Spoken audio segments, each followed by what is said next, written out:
Okay, it's a bit hard to talk about two inspiring guys after that, so I will try not to take a lot of your time, because to talk on this topic, it's actually or 3 minutes or at least 3 months to understand how to deal with a breach and do we need to notify or not to notify. So what generally does the GDPR say? That's what I'm going to talk about, because basically we have two clauses which states that if there is a breach, you need to notify. As simple as that is. And so here comes, already many times today mentioned, those 72 hours. And at the first glance, it looks like 72 hours. It's a normal time. It's like a long weekend if we take, like 3 days. Easy to notify in that time. And then think about the huge business with many employees. Pick each of the public sectors, for example. To find the breach, actually to be sure that there is a breach, and then to decide, do I need to notify? Or what do I need to notify? And then you understand that those 72 hours actually are like 72 seconds. And that's the fastest way. So yes, basically, if you talk about breaches, we talk about Article 33, which states that with no delay, you need to inform first data inspections. Second, if there's a high risk, you need to inform all the persons which personal data is breached. And then you understand that this circle is getting much, much wider, and it takes a lot of effort to do that. So, but to start the whole process, the first thing what you need to do is to have knowledge on how to do that. And as my colleague Jan already told, you have a huge list to be compliant till May to understand all those processes actually. And if I can go one step back, then EY already started many projects for our clients trying to help to be compliant with GDPR. And to be honest, it's not an easy road. And now we in mid-October, which I would say for normal implementation, you are on the small beginning phase to be compliant. Because at the moment, if I ask anyone who has a private business, can you count all the personal data you have within the company? And not only the amount of it, types of it, which is more critical, where it's stored, how you actually get at the personal data. What is doing the data within the company, the life cycle of the data, and what you do after that with this data. We had one client which was very interesting, and not the only one, who said we didn't have a delete button. And basically, I would say the most of our clients and the people with whom I talked about the GDPR, it's no delete button. And now you need to think and sort, actually, should I really delete the data? What happens if I delete it? Maybe I will need the data after a while. And those are major decisions which need to be taken at this moment with all the data audits, with the data mapping, understanding the flows, and only then getting to the process. What will I do when there comes a breach? How I will act? What will be the first steps to do? And as my colleague mentioned, it's not only about the policies. We have huge human factor within the GDPR, because in mainly all the conferences we are talking about inspection and companies being compliant, but then we have this human factor, not the data subject, but your employees. The first risk what you have within the company to get the breach. And only then comes those IT stories which could affect the company. So what GDPR says and what Working Party 29 recommends, and thank you for mentioning that we have from the 3rd of October, we have a new guidelines on breach notification. At the end, I will pick some points from the guidelines, but to be honest, I was surprised. I was hoping to get more practical view from the guidelines. But anyway, they give you the main steps, the main ideas you need to think about. And what to start with before those 72 hours, you need to understand, is there a breach and what type of breach there is. Because not all incidents, what comes in our mind, actually are data breaches.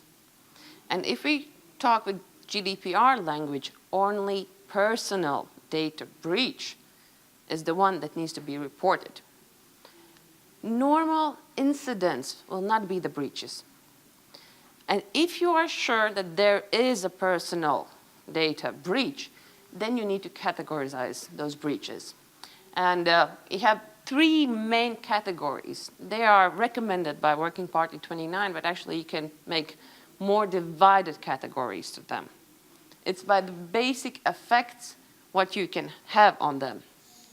So if we look at the first confidentiality breach, then of course is about disclosure, the data what you have within the company. And if it's disclosed, what could effect it have? So this one big group. The second, availability breach. What happens within this breach then is this destruction of the personal data what you have within the company, that some other person can get to the data, some other users. And integrity breach, when the personal data is changed what you have within the company. So basic 3 big groups that you need to identify. We heard this number many times today. It's not so bad. Breach notification is only 10 million, only 2%. So don't think about very big numbers. Simply think about big numbers. And if we look at the inspections, they are ready for those fines. And as colleagues said already, fines, fines, fines everywhere. It's not just talking. For example, Latvian data inspection predicted already some amount of the income from the fines. And you see, it's like looking already ahead, knowing that there will be not notifications, there will be breaches, there will be data losses, there will be fines. But it's all in our hands and in your hands to get rid of those fines, to do everything to be compliant, and when the inspection comes, you can show, see guys, we did everything what we needed to do. And so there is no way to fine us. So that's why to get rid of that, many things to do. And let's start with the basic critical remarks. I put it, Ian already talked about them. So the first thing, don't think only technical. There's many discussions about who needs to implement GDPR. Are it's IT professionals or are they lawyers? And there is no A or B. It's both. Because lawyers will not help you with IT specifics, with guarding the data, with the flows, with sniffers, for example, who tracks any changes in data. No, it's going to be IT specialists. And IT will never draft the perfect policy or risk assessment, impact assessment. So that's why it's not only technical, it's policies, it's controls, and it's personal. That's why Ian mentioned, do those trainings. You have this human factor, those who have a front desks, with the employees who talk to your clients, there can be a risk. With some smart guy coming in May and ask the right questions, you can end up with coming inspection in the next day because he didn't receive the right answer, because he found the lack of policy or lack of asking the right consent. So then, impact can be in any of your business ways. And it was wise to advise, start with the riskier parts. Start with most big data flows what you have, the most risky business things you have, products. There are many advices how to start being compliant, or it's a business model, product model, people's model, but at least start with something and try to find the most riskiest one. Because the impact can be in any way, but if you started with one, you will get to others. And by doing compliant at least one unit of your business, you will already know how to deal with the rest of your company. And awareness. Awareness, it's not only about those who implement GDPR in your company. It's stakeholders, it's the board members. They need to have that. Because only then you will have the right reaction. And mention DPOs. Again, many of our clients think that, okay, we have this agreement with DPO, so we are safe. He will do everything he needs to do. But it's not, no, it's not only his decisions. There also are company decisions. So don't rely only on this one or two or three persons. The company is an organism which works together. Already mentioned today, so we'll jump very quick over that. You see the numbers, and yes, we are proud of this, sort of. Latvians are very good hackers, but it ended up not nicely. And nowadays, it's not about money. Business, money-wise, it's maybe third or fourth thing to think. It's reputation, it's clients, it's place in the market, those bad articles about the company. And you cannot erase them. As we know, Google will not do that for you. And we had many cases in European court, and yes, Google will not erase that. It's in the interest of society to know that. And reputation is hard to build, and it's very, very easy to lose. So, and then we come to May 25, and the first thing, if something happens, we reach to the guidelines, but not the working party guidelines, the in-house guidelines, the policy, what should I do? What my DPO needs to do. That's why it needs to be in place. But if you don't have that, then grab the guidelines. The guidelines are designed very easy, that they are not long, only 20 pages, so don't be afraid that you will not find information very fast. And they are gotten that way, step by step, starting by knowing if there's a breach or not. Identifying the breach. Going to right persons, ask the right questions. And that's the first step if you understood that something bad happened. You go around grabbing everyone by the hand, asking the questions, and what is most important, and to be honest, that will save you a lot of money and a lot of discussions with inspection, note everywhere. Put everything on the paper, each discussion, each step which was taken, each moment of the breach, each employee who's involved, what was done. You need to put that on paper step by step through all those 72 hours.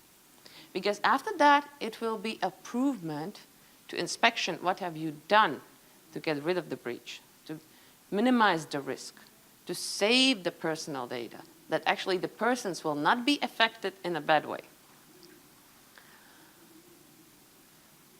Then, if you understand that there is a high risk, you inform the authority.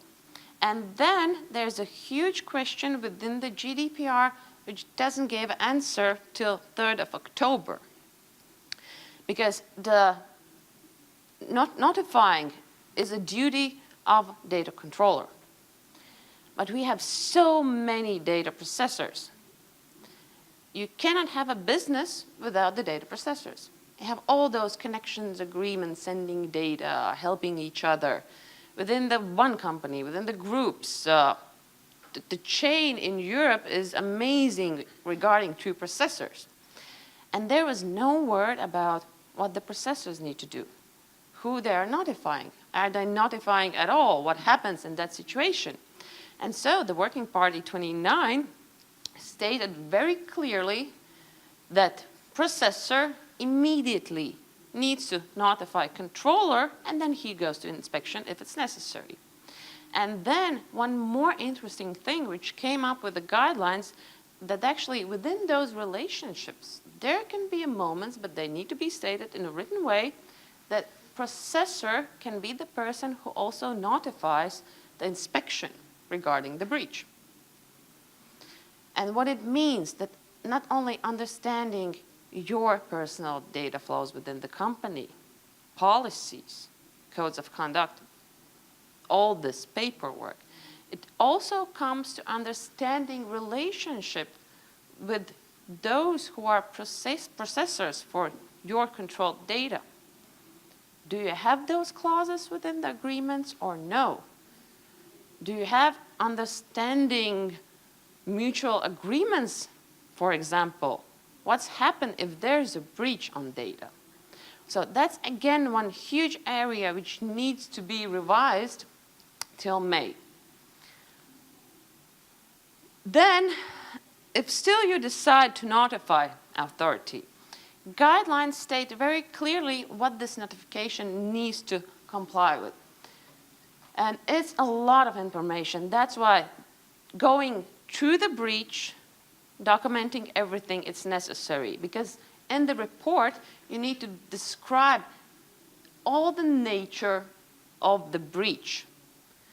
Timing, steps, everything needs to be in this information paper. Or it's, for example, channel. Because in Europe, a lot of inspections are still thinking on the model with notifying. But as a lawyer, I always rely on the paper. So in this paper, there's need to be everything described till the smallest bit of the breach what happened. Then all types of data which were breached also needs to be in that report. And sometimes it's not clear actually, for example, what amount of the data was breached. And what Working Party 29 is saying in the guidelines, it doesn't matter. It's not holding you back from notifying the authorities that you don't know the value of the data.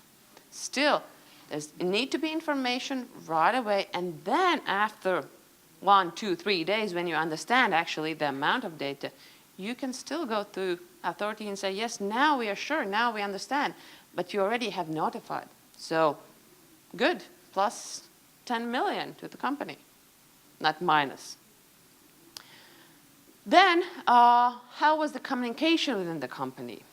If there was a high-risk breach, have you already notified the persons?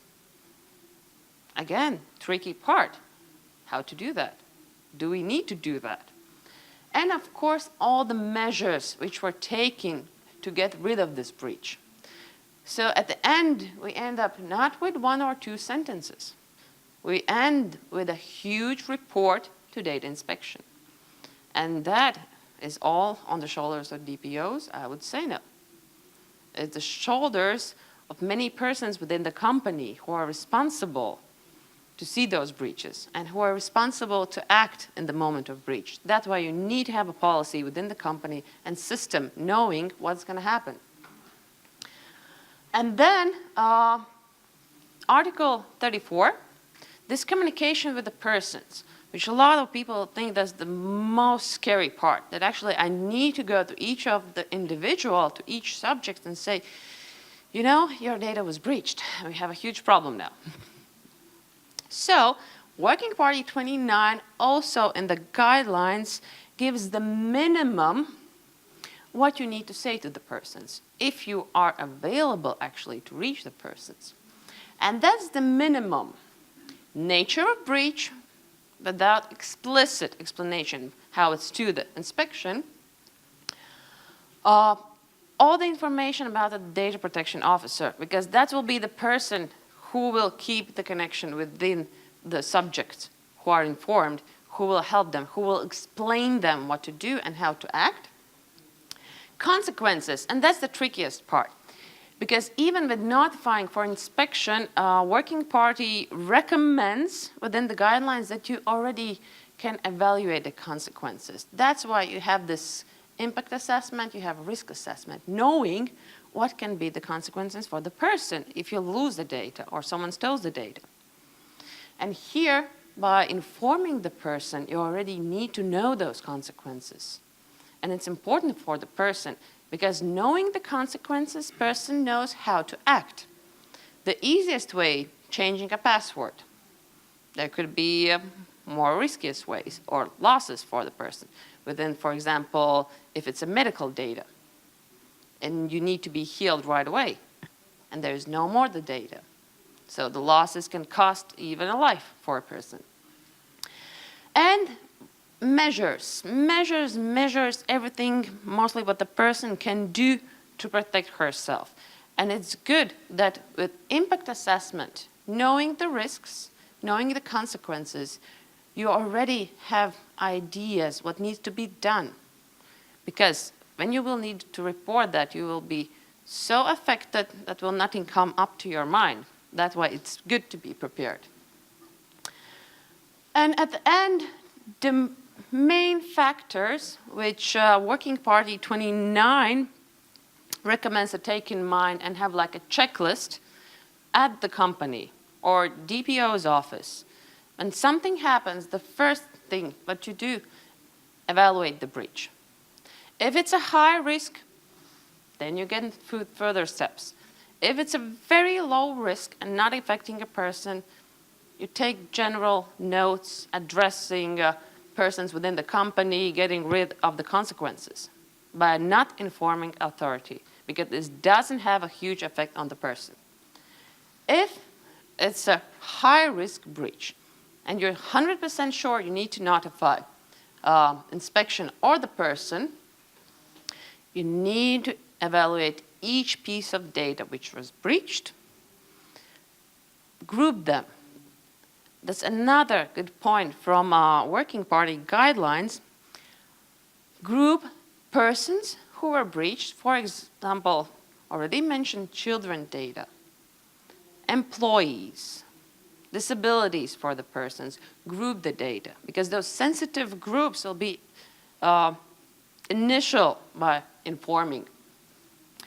Volume of data, if you can identify that, then consequences and again consequences, because also GDPR is about our essential rights, the person's right. Now all the legislation is basically focused on human being as a subject for the legislation.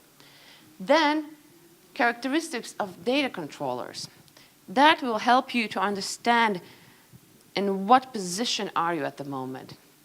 If it's a breach on the email lists for some proposal, mention newsletter, it's not going to be a high risk, of course, because the effect on the person will be, okay, I will not know the news about tax reform, for example.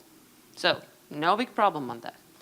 But if it's a medical, if it's about children education, about social securities, of course it has a high impact on the person. And at the end, make all those general points about the steps. Combine them together and you will have a perfect report for the institution to notify on the breach only on those points when you need to notify. So all this evaluation, all my 30 minutes showed you that it's not a simple process and it doesn't take 72 hours. And last point, which I would recommend all the big companies who process personal data, get a good contacts within the data inspection, because you always can call and ask a question. You can call and just have a chat on situation. How should I act in that moment? And it will help you to save a lot of time, a lot of nerves and a lot of money at the end. So thank you. If there are some questions.